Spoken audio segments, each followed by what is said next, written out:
On termine ce paragraphe consacré à la comparaison série intégrale par une application de la formule de Stirling qui va permettre de résoudre une question qu'on avait laissée en suspens lors du grand 1 et de l'utilisation de la règle d'Alembert. Dans le grand 1, on s'était intéressé à la nature de la série des n parmi 2n q puissance n. Et on avait vu que la règle d'Alembert permettait de conclure si la valeur absolue de q était strictement plus grand que 1 quart et si la valeur de q était strictement plus petit que 1 quart.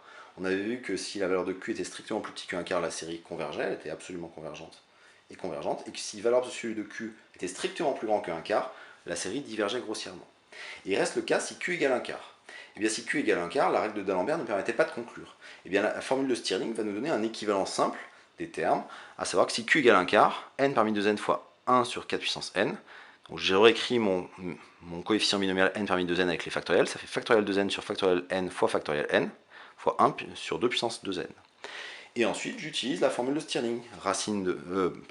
Factoriel de 2n, c'est racine de 2pi fois 2n, fois 2n puissance 2n fois exponentielle de moins 2n. Et dans le n factoriel, vous avez racine de 2pi n, n puissance n, exponentielle moins n. Mais quand vous mettez tout au carré, vous avez 2pi n fois n puissance 2n, exponentielle moins 2n. Et puis il y avait le 2 puissance 2n qui reste. Comme dans la fin de la démonstration de la formule de Stirling avec les intégrales de Wallis, il y a plein de choses qui s'en vont. Le n puissance 2n s'en va, le exponentiel moins 2n s'en va, et le 2 puissance 2n s'en va ici aussi.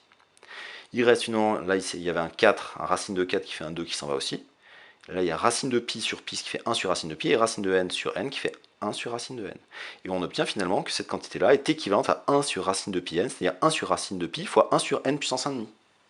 Et donc je vois apparaître un multiple du terme général d'une série de Riemann, série de Riemann divergente, puisque la puissance, l'exposant alpha vaut 1,5 qui est inférieur ou égal à 1, et j'obtiens que la série des n parmi 2n 1 sur 4 puissance n diverge.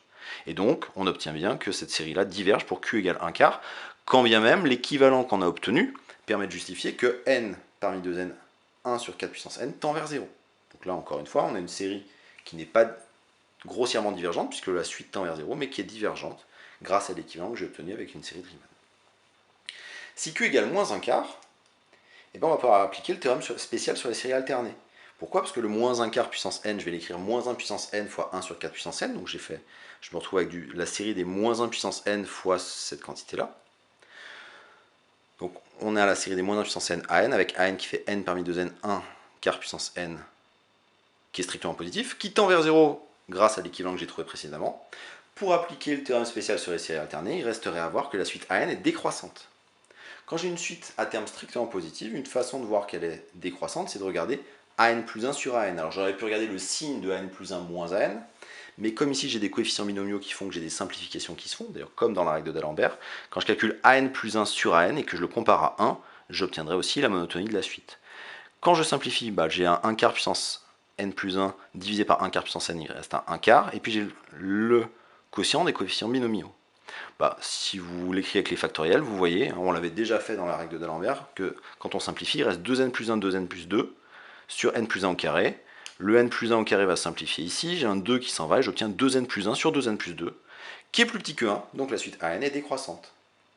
Et donc j'ai une série des moins 1 puissance n à n, où la suite an est décroissante, tend vers 0, donc je peux appliquer le théorème spécial sur les séries alternées qui me dit que cette série-là, la série des moins 1 puissance n à n converge, donc c'est la série pour q égale moins 1 quart qui converge. Encore une fois, cette série-là, elle est convergente, mais elle n'est pas absolument convergente, puisque si je rajoute une valeur absolue, je retombe sur le cas q égale 1 quart, pour lequel j'ai montré que la série était divergente. Et donc, j'ai bien conclu pour q réel à la nature de cette série-là. Il y avait les deux cas douteux pour q égale moins 1 quart et q égale 1 quart. Pour q égale moins 1 quart, grâce au théorème spécial sur les séries alternées, la série converge, et pour q égale 1 quart, la série diverge, et les deux ont nécessité le recours à la formule de Stirling.